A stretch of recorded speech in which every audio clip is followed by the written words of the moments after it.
Now, one of the things that makes the Freakbox really unique is the hard sync feature. This is where I can reset the cycle of the VCO with whatever I'm playing. And that sounds complicated, but basically what it does is it makes the oscillator kind of match the pitch of what I'm playing. So we'll show you that real quick. First thing is to flip the switch on. And now when I play notes, you notice that it's sort of following what I'm playing now.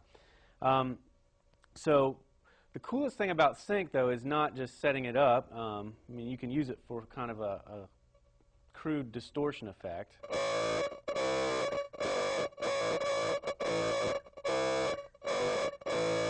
But when you play the frequency control, that's really exciting because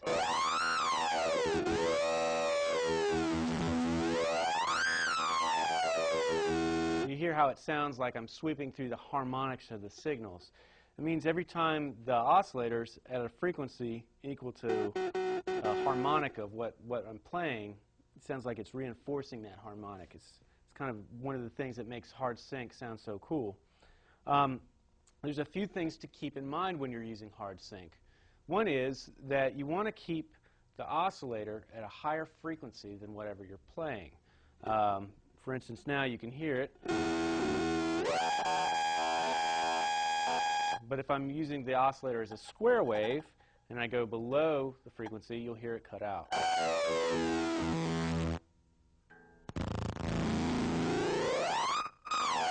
Now that's perfectly normal. It's just one of the things that you have to keep in mind when you're using this device. Another thing that you want to keep in mind is because there's only a single oscillator in the Freakbox, if you play really complex stuff in, and when I say complex I mean like chords, like say your jazz chord.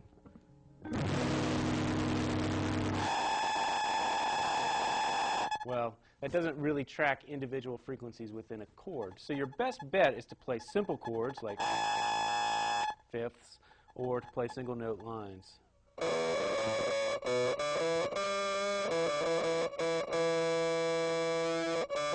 Another way that you can modulate the oscillator with your input signal on the Freakbox is with the envelope follower. Now the envelope follower is used for dynamics in that loudness of the oscillator will match the loudness of what you're playing.